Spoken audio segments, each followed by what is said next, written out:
fifth graders, how are you? Sebentar lagi kita sudah akan PAT.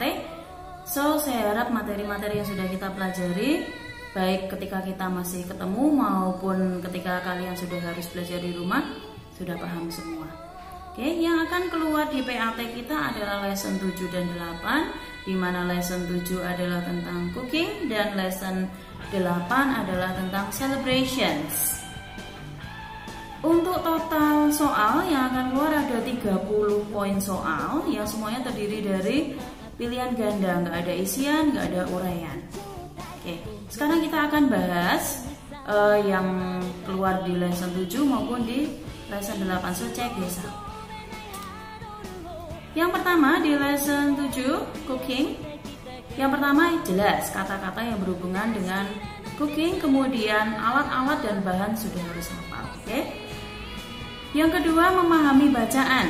Bacaan kita berupa gambar dan petunjuk berisi langkah-langkah untuk yang pertama, how to make tea, kemudian how to make instant noodle, kemudian yang dilengkapi dengan video yaitu how to make nasi goreng or Indonesian fried rice. Nah, saya harap kalian sudah paham. Nanti bisa dibuka lagi di modul. Kemudian berikutnya adalah pertanyaan-pertanyaan yang biasanya ada di setelah bacaan atau setelah dialog. Nah, biasakan mencari kalimat jawabnya di bacaannya, nggak usah cari di tempat lain, nggak ketemu. Oke? Kemudian berikutnya adalah melengkapi bacaan atau melengkapi prosedur. Di latihan-latihan kita sebelumnya, kita sudah sering belajar tentang bagaimana melengkapi suatu prosedur. Ada yang harus dilengkapi, ada juga yang dibolak-balik, kemudian kalian harus menyusun. Paham ya? Kemudian berikutnya adalah memahami pertanyaan itu sendiri. Pertanyaan dengan mention jangan dijawab dengan yes atau no. Mention itu artinya sebutkan. Nah, jadi kalian harus sebutkan, jangan dijawab yes atau no, nggak nyambung nanti. Kemudian pertanyaan dengan why diawali dengan because, karena menanyakan alasan. Berikutnya di lesson 8 kosakatanya lumayan banyak, apalagi kita sudah harus belajar di rumah. Saya harap kalau masih ada yang belum paham, kalian bisa hubungi saya, tanya-tanya, bener enggak. Kosakatanya panjang-panjang seperti Independence Day, kemudian flag raising ceremony, kemudian ada fireworks, firecrackers dan sebagainya. Memang sudah ada gambar, tetapi jika kalian memang belum paham, silahkan bertanya.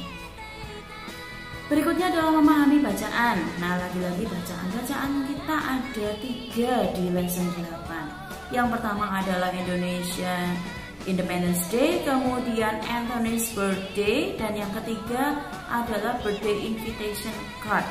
Nah, bacaan yang ketiga ini mungkin bentuknya tidak seperti bacaan-bacaan yang lain karena kita hanya harus mencermati sebuah kartu undangan ulang tahun.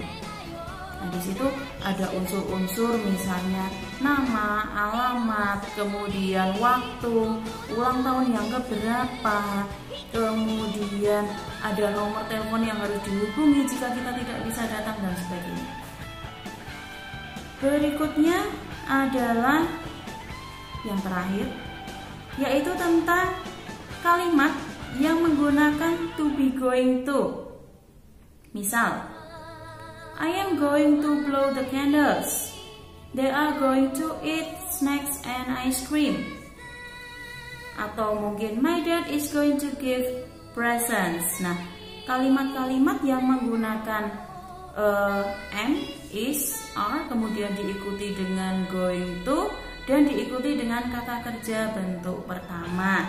Diingat, kata kerjanya tidak perlu ada tambahan apa-apa, nggak usah ditambahin malah salah. Okay. Sekali lagi semuanya sudah ada di modul, buka kembali yang ada di latihan online, dibuka kembali latihannya atau di download juga bisa. Oke, itu saja materi PAT kita, gampang kan?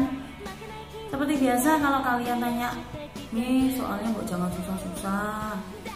Nah, tidak ada soal yang susah, jawabnya yang susah. Oke.